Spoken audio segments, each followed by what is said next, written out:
Hi. Hi. எங்களுக்கு case வந்துச்சு. உங்களுக்கு கேஸ் வந்துடுச்சு.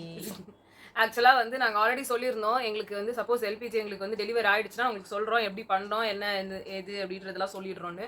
ஸோ இன்னைக்கு தான் வந்தது. 9 நாள் கழிச்சு எங்களுக்கு வந்து ரிசீவ் ஆச்சு. ஸோ என்ன ப்ராசஸ் நாங்க பண்ணோம், எதெல்லாம் ரொம்ப ஃபெயிலியரா இருந்தது, எது ரொம்ப சக்ஸஸ்ஃபுல்லா எங்களுக்கு இருந்துச்சு. அதுக்கப்புறமா நீங்க எதை பண்ணா ஏதாவது இருக்கும் அப்படின்றத வந்து உங்களுக்கு நாங்க ஷேர் பண்றோம். இதை தவிர்த்து உங்களுக்கு வந்து ஏதாவது சஜஷன்ஸ் இருந்தாலும் எங்களுக்கு கமெண்ட் செக்ஷன்ல போடுங்க. ஸோ நம்ம ஸ்டார்ட் பண்ணலாமா?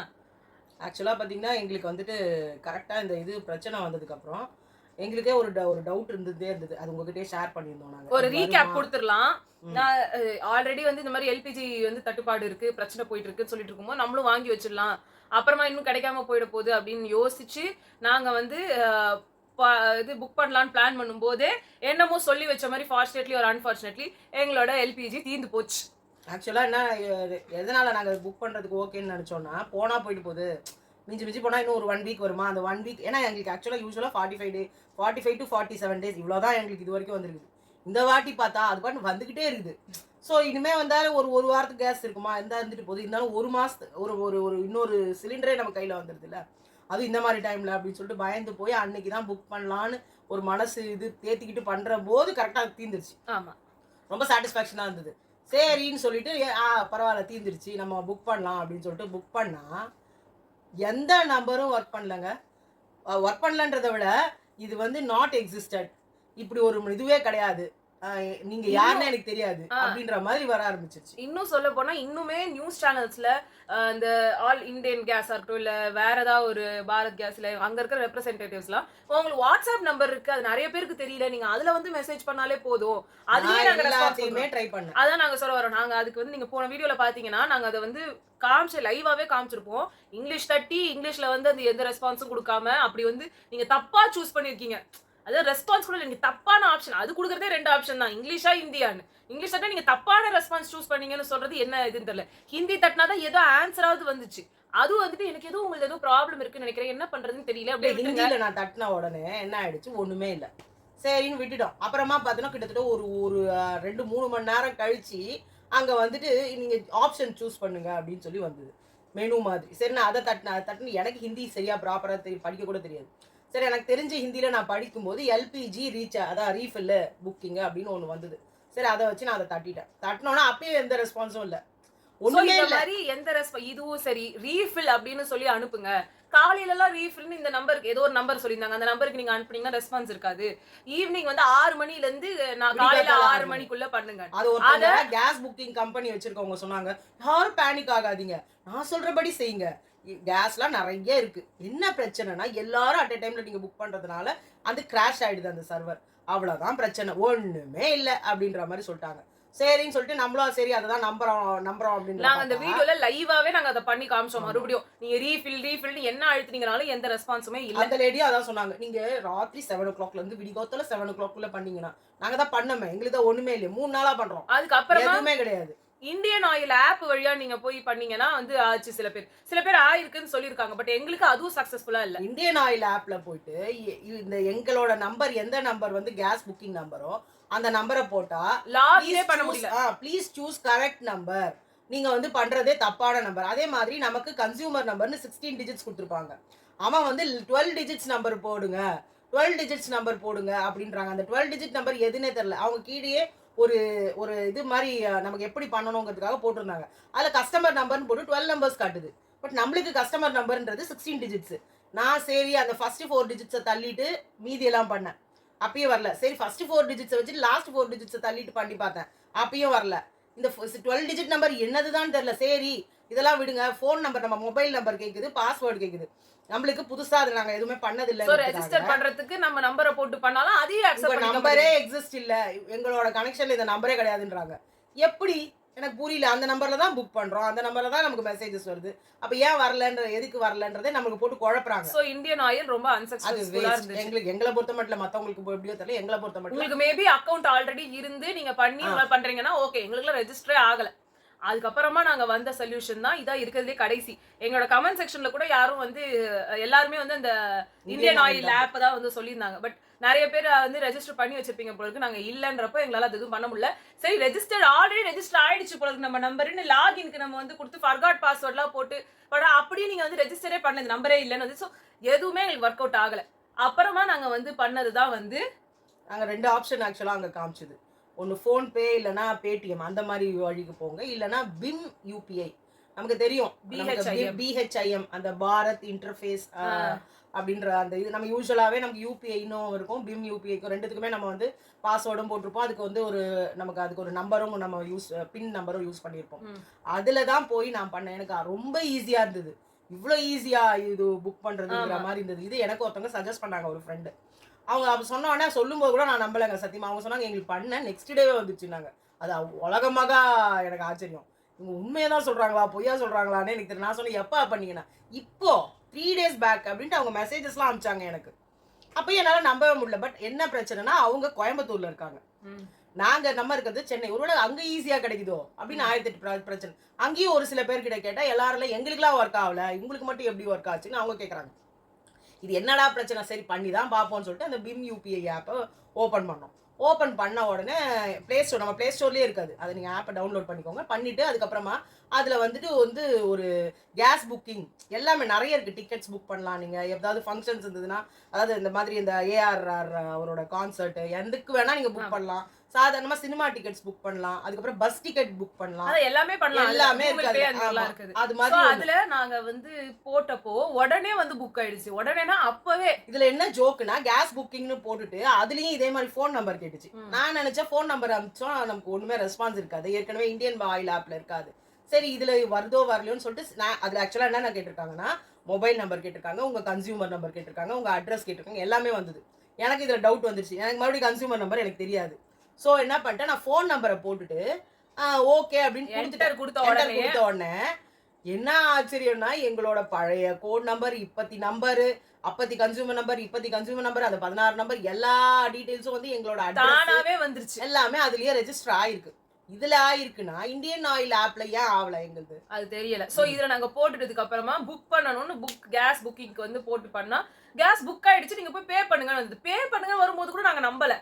இருந்தாலும் வந்து இப்போ வந்து ஹையர் பே ஆயிருக்கு. ஆமா 800 சம்திங்ல இருந்து இப்போ 928 ரூபீஸ். ஆமா 928 ரூபீஸ் சிலிண்டர் ரேட். அந்த இதுக்கு வந்து போட்டு பே நவுன்னு வந்தது. பே பண்ணிட்டேன். பே பண்ணி கூட எனக்கு டவுட் தான். ஆமா என்ன ஆச்சுன்னா ஆச்சரியமா இந்தியன்ல வந்து உங்களோடது புக் ஆயிருக்கு, ஆனா எப்போ வரும்ன்றது உங்களுக்கு நாங்கள் வந்து எவ்வளோ முடியுமோ அவ்வளோ சீக்கிரம் உங்களுக்கு டெலிவரி பண்ணுறோம். யூஸ்வலாக நமக்கு மெசேஜ் எப்படி வரும், உங்களுக்கு புக் ஆகிடுச்சு 2 daysல வரும், இல்லை 5 daysல வரும் அப்படின்னு சொல்லிட்டு அந்த கொஞ்ச நேரம் பொறுத்து அந்த டிஏசி நம்பரும் வந்து 2 days கழிச்சு நமக்கு வந்துடும்.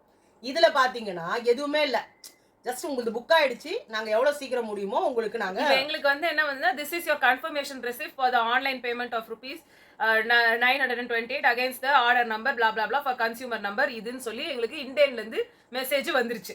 இது எப்போ ரிசீவ் ஆயிருக்குன்னா Thursday ரிசீவ் ஆயிருக்கு. அதாவது முன்னாடியா இல்ல இதுதான், இதெல்லாம் நவம்பர் மாசத்துல தான். ஓகே.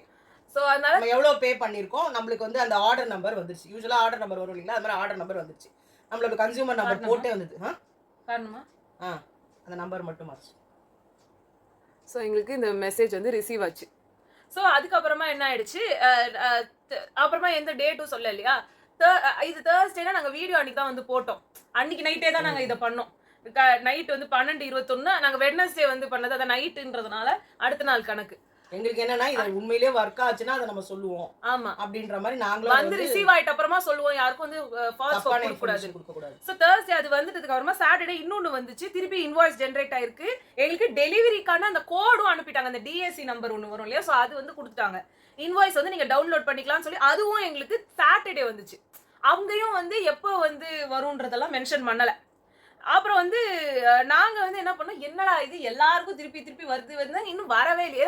நாங்க இந்த மிஸ்டு கால் நம்பர்னு ஒன்னு கொடுத்திருந்தாங்கல்ல, அதுல நாங்க போய் பண்ணி பார்த்தோம். மறுபடியும் அப்போ வந்து your refill order is already under process and shall be delivered shortly வந்தது. ஆமா இதேதான் திருப்பி வந்துட்டே இருந்தது. பரவாயில்ல, அப்ப ஏதோ வர போகுது அப்படின்னு. இப்போ வந்து நீங்க பாத்தீங்கன்னா நாங்க Thursday பண்ணோம், இப்போ வந்து Wednesday. ஆமா எங்க 9 days ஆச்சு, 9 days கூட ஆகல, 1 week அவ்வளவுதான், 7 days நாளைக்கு தான் 8th டே. ஆமா 7 டேஸ்ல வந்து எங்களுக்கு கிடைச்சிருச்சு.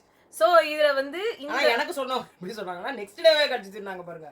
எனக்கு உலகமாக ஆச்சரியம். எங்களுக்கு இது பத்தி எந்த ஒரு இதுவுமே வரலன்னு நான் நம்பவே இல்லை. இது வரப்போறது இல்லைன்றது நான் முடிவு பண்ணிட்டேன். ஆனா அதிசயம் பாருங்க, இன்னைக்கு திடீர்னு இப்படி கதவை தட்டினாங்க, திறந்தா கேஸ் கார் நிக்கிறாரு. ஆனா இதோட உலகமாக ஹைலைட் ஆச்சரியம். இல்ல ஹைலைட் வந்து என்னதுன்னா அவர் வந்தோடனே எல்லாருக்கும் ஒரே இதுதான், கேஸ் வந்துட்டாரு. நம்ம யூஸ்வலா பார்த்தீங்கன்னா கேஸ் கார் வந்துட்டாருன்னா கேஸ் கார் வந்துட்டார், கேஸ் கார் வந்துட்டார் இப்படிதான் தோணும். இன்னைக்கு வந்து கேஸ் வந்துருச்சு, அடடா நம்மளுக்கு கூட அதிர்ஷ்டம் இருக்கா, உங்களுக்கு கூட அதிர்ஷ்டம் வேணுமா அப்படிங்கிற மாதிரி இருந்தது. அவர் பார்த்த உடனே அவரு எங்களை பார்த்துட்டா அவர் அதிர்ச்சி ஆயிட்டாரு. ஏன் இவ்வளவு ஆச்சரியப்படுறீங்க, கேஸ்லாம் போயிட்டு தான் இருக்குது எல்லாரும் கொண்டாரு. என்னங்க எங்க போட்டாலும் புக் பண்ணவே முடியல, புக்கே ஆக மாட்டேங்குது, இவ்வளோ அசால்ட்டா சொல்றீங்களேன்னு சொல்லி சொன்னோம். அதுதான் இன்னைக்கு வந்து எங்களுக்கு கேஸ் டெலிவரி ஆயிடுச்சு. ஸோ நாங்கள் டேட் வந்து பார்த்தீங்கன்னா இன்னைக்கு வந்து 18th, கரெக்டாக ஒரு வாரம் முன்னாடி வந்து 11th அன்னைக்கு நினைக்கிறேன் நாங்கள் வந்து அந்த இது போன Thursday அது பாத்துக்கோங்களேன், போன Thursday நாங்க Thursday அதாவது Wednesday நைட் பண்ணது, Thursday அது கணக்கு கணக்காயிடுச்சு. 11-12 தேதிக்கு நாங்கள் வந்து அதை பண்ணோம். ஸோ எங்களுக்கு வந்துருச்சு 18ஆம் தேதிக்குள்ள வந்துருச்சு. ஸோ வந்து இது வந்து ரிலையபிளா தான் இருக்கு. என்ன விஷயம்னா அந்த 25 டேஸ்க்கு அப்புறமா பண்ணணும்னு சொல்லி ஒரு ரூல் போட்டிருக்காங்க இல்லையா, அதை மட்டும் பார்த்துக்கோங்க. ஏன்னா அதுல நீங்க புக் பண்ணீங்கனாலும் வராது, பேவே பண்ணிட்டீங்கனாலும் அந்த மாதிரி வராது. அதனால உங்களுக்கு மொதல் புக்கிங்க்கும் இந்த ரெண்டாவது புக்கிங்க்கும் டியூரேஷன் பார்த்துக்கோங்க, டேஸ் டியூரேஷன். அந்த டேஸ் டியூரேஷன் அந்த எங்களுக்கு பாருங்க நாங்க கடைசியா நவம்பர் மாசம் பண்ணிருக்கோம், அதோட நாங்க இப்பதான் பண்றோம் மார்ச் மாசத்துல. பிரச்சனையே அதுதான், மாசம் ஒழுங்கா பண்ணியிருந்தோம்னா முன்னாடியே கூட நாங்க பண்ணி வச்சிருப்போம். இது வந்து நமக்கு எப்போ தீருதுன்றதே நமக்கு ஒரு என்னது நமக்கு கரெக்டா அது தெரியாததுனால நம்ம இப்படி பண்ண வேண்டியது இருந்தது. உங்களுக்கு யாருக்காவது வேணும்னா இதை பண்ணுங்க. அதோட ஸ்பெல்லிங் சொல்றேன், BHIMUPI. நீ வேணா அந்த ஆப்போட போட்டோவை காட்டு, இல்லை அந்த ஃபோட்டோவை எடுத்து கூட அவங்களுக்கு போடு. உங்களுக்கு நிறைய பேருக்கு யூஸ் ஆகுறது மாதிரி தான் இருக்கும். இதுதாங்க அந்த ஆப்பு. இது சாதாரணமாக நம்மளோட பேங்க்ல கூட இருக்கும். நிறைய உங்களோட எல்லா ஐட்டம்லையுமே அது இருக்கும். ஒரு ட்ரையாங்கிள் மாதிரி இருக்கும். ஆக்சுவலாக நான் பாரத் கொடி அதுதான். ஸோ அதுதான் பிம் கொடி இருக்கு இல்லையா, அதோட ட்ரையாங்கிள், அதுதான் பிம் ஆப். இதுதான் சரியா தெரியல, தெரியற வரைக்கும் வச்சுக்கோங்க. இதுதான். ஸோ இந்த ஆப் எப்படி இருக்குன்னு சொல்லிடுறேன். அதான் இங்க வந்து ஒரு ஆரஞ்சு என்னங்க இருக்கு, ஆரஞ்சு கிரீன் நம்மளோட கொடி அதுதானே, அது ஒயிட். சோ இந்த இதுல பாத்தீங்கன்னா ஒரு ட்ரையாங்கிள், இன்னொரு ட்ரையாங்கிள். நிறைய பேர் தெரிஞ்சிருக்கும், தெரியாதவங்களுக்கு சொல்றோம், தெரிஞ்சவங்களுக்கு பண்ணட்டுமே. தெரியாதவங்க எவ்வளவு பேர் அவஸ்தைப்படுறாங்க. ஏன்னா என்கிட்ட கேட்கறவங்க எல்லாம் பயந்து போய் இன்னைக்கு கூட ஒருத்தர் கேட்டாரு, நிறைய பேரோட பிசினஸ் காலி ஆயிடுச்சு மேடம், நீங்க இண்டக்ஷன் இது சேர்த்து யூஸ் பண்ணுங்க. இல்லைங்க எனக்கு கேஸ் டெலிவரி ஆயிடுச்சுன்னு அவரு அப்படியே, கேஸ் டெலிவரி ஆயிடுச்சா, எப்ப பண்ணீங்க? எனக்கு ஒரு வாரம் ஆகுது. ஒரு வாரத்துக்குள்ள வந்துச்சா, 20 நாள் ஆகுன்றாங்க, வரவே இல்லைன்றாங்க அப்படின்னு. அப்ப நான் அவருக்கு இந்த ஆப்பை பத்தி சொன்னேன். அதனாலதான் எங்களுக்கு இது சரி, இந்த டெலிவரி ஆனதுக்கு அப்புறமா நம்ம வந்து போடணுங்கிறதுக்காக தான். இப்ப நீங்க யாரா இருந்தாலும் அது பண்ணிக்கோங்க, BHIMUPI. ஆமா, அதுக்குள்ள போனீங்கன்னா அதுல வந்து உங்களுக்கு எல்லாமே வந்து கேஸ் புக்கிங் எல்லாமே இருக்கும். அந்த கேஸ் புக்கிங்கை தட்டிட்டு உங்களோட கன்சியூமர் நம்பர் நமக்கு கொடுத்துருக்காங்க இல்லையா, அதை போடுங்க. இல்லைன்னா வந்துட்டு ஃபோன் நம்பர் எதை வேணா போடலாம். இது ரெண்டுத்துல எதை போட்டிங்கனாலும் மற்ற எல்லா டீட்டெயில்ஸும் அதில் வந்துடுது. வந்ததுக்கு அப்புறமா அதுவே வந்து என்ன பண்ணணும்னு கேட்குது, கேஸை ரீஃபில் புக் பண்ணுங்கன்னு சொல்லி நம்ம ஒரு ஆப்ஷன் இருக்கும். அதை தட்டினீங்கன்னா அதை ரீஃபில் புக் ஆகிடுச்சு, புக் ஆக போகுது, நீங்கள் வந்து இதுக்கு பே பண்ணிடுங்கன்னு வருது. நீங்கள் சப்போஸ் பின்னாடி கூட பே பண்ணலாம்லாம் என்னமோ சொல்கிறாங்க, அதெல்லாம் நமக்கு வேணாம், இதுவே பே பண்ணிட்டோன்னு வச்சுக்கோங்களேன். டெலிவரி வரவருக்கு அவருக்கு ஆல்ரெடி அங்கே மென்ஷன் ஆகிடுது. ஸோ உங்ககிட்ட அவங்க வந்து பணம் கேட்க போகிறது கிடையாது. ஸோ இதில் பே பண்ணிட்டீங்கன்னா பண்ணதுக்கு அப்புறமா உங்களுக்கு இந்த மாதிரி 1 வீக் இல்ல மேக்ஸிமம் 10 டேஸ்க்குள்ள வந்து. இதுவும் நிறைய பேருக்கு ஒர்க் அவுட் ஆகாம நிறைய பேர்ல சில பேருக்கு ஒர்க் அவுட் ஆகாம போறதுக்கு சான்சஸ் இருக்குது. எப்பனா அந்த 25 டேஸ். இல்ல சம்டைம்ஸ் சில பேருக்கு ஒர்க்கே ஆகாம கூட இருக்கும். நம்ம ஏதாவது உங்களுக்கு டவுட்ஸ்னா நீங்க எங்களுக்கு கீழவே மென்ஷன் பண்ணுங்க, நாங்க உங்களுக்கு டவுட்ஸ் கிளியர் பண்றோம். அந்த போட்டோவை கூட வேணா எடுத்து அங்க போடுறோம். எங்களுக்கு இது பர்சனலா வர்க் ஆகி 7 நாள்ல எங்களுக்கு சிலிண்டர் கிடைச்சிருச்சு. மத்தவங்க சொன்னா நான் நம்பவே மாட்டேன் எந்த ஒரு விஷயத்தையும், நாங்களா அனுபவப்பட்டா மட்டும் தான் நாங்க சொல்றோம். அதனாலதான் இன்னைக்கு எங்களுக்கு டெலிவரி ஆனதுக்கு அப்புறமா தான் உங்ககிட்ட சொல்றோம். ஏன்னா நாங்க இதை புக் பண்ணப்பே சொல்லணும் சொல்லிருக்கலாம், சொல்லிட்டு என்ன பிரயோஜனம் இருக்கு, புக் ஆயிடுச்சு அப்படின்னா அது ஒரு வந்து என்ன சொல்றது, அது ஒரு ஃபால்ஸ் ஹோப் தான். நம்ம உண்மையிலேயே எங்களுக்கு டெலிவரி ஆயிடுச்சு இன்னைக்குன்றதுனாலதான் இதை சொல்றோம். அதே மாதிரி அதுல நீங்க கம்பெனி மென்ஷன் பண்ணணும். இண்டேன்னா இண்டேன், பாரத் கேஸ்னா பாரத் கேஸ், அது கரெக்டா உங்களோடது எதுன்னு தெரிஞ்சுக்கிட்டு பண்ணுங்க. நீங்க அந்த மாதிரி குழப்பிடாதீங்க. ஏதோ ஒன்று பண்ணி ஏதோ ஒன்று பே பண்ணிட்டு அப்புறம் உங்களால் தான் போயிடுச்சுன்னு சொல்லாதீங்க. உங்களோடது என்னது, எங்களோடது இண்டேன். ஸோ இந்தியன் ஆயில். உங்களுக்கு ஒவ்வொருத்தருக்கு பாரத் கேஸ்ன்னு இருக்கு, இன்னும் நிறையலாம் ஏதோ ஒரு பேர்லாம் இருக்கு. ஸோ உங்களோடது என்னவோ அதில் நீங்கள் ஃபோன் நம்பரை போட்டிங்கனாலே அது கரெக்டாக இருந்தால் உங்களுக்கு எல்லாமே வரப்போகுது. ஸோ கொஞ்சம் கேர்ஃபுல்லாக பார்த்து பண்ணுங்க. ஏன்னா பே பண்ணுறீங்க, நீங்கள் அது பே பண்ணுறதை பார்த்துட்டு பண்ணுங்க. அதுதான். அப்புறம் டயட்டுக்கு வந்து நிறைய பேர் என்னோட ஜேர்னிக்கு வந்து வீடியோஸ் வந்து கேட்டிருந்தீங்க, லாங் வீடியோஸாக வந்து போடுங்க அப்படின்னு சொல்லிட்டு. பெருசா எனக்கு கண்டென்ட் இருக்க மாட்டேங்குது பேசுறதுக்கு. நீங்க வந்து சஜஸ்ட் பண்ணுங்க. என்ன பேசி போடலாம். சோ நான் 2 நாள்ல கிளப் பண்ணி போடலான்னு ஒரு ஐடியால நான் இருக்கேன். பட் அதுக்கும் நீங்க சொல்லுங்க. ஓகேனா நான் போடுறேன். இதுல இல்லன்னா வேற ஒரு நடுவுல ஒரு பிரச்சனை அத நான் அந்த வீடியோல சொல்றேன். சோ அதனால வந்து இவ சாப்பிடுறது வெறும் ஃப்ரூட்ஸ் தாங்க. அத நான் அந்த வீடியோல அம்மாவே பேச வைக்கிறேன். ஓகே. சோ உங்கள நாங்க எல்லாமே அவ வந்து ஆஞ்சு ஊஞ்சி தொப்புன்னு விழுந்துடுற கதையா இருக்குது. நமக்கு பார்க்கவே பாவமா இருக்கு. பட் அந்த வீடியோல சொல்ல எல்லாத்தையும். ஓகே, அந்த வீடியோல சொல்லுவோம். இந்த வீடியோல சொல்லலங்க. எல்லாரும் மறந்துருங்க, அழிச்சிடுங்க. சரி ஓகே, ஓகே. பாய். பாய்.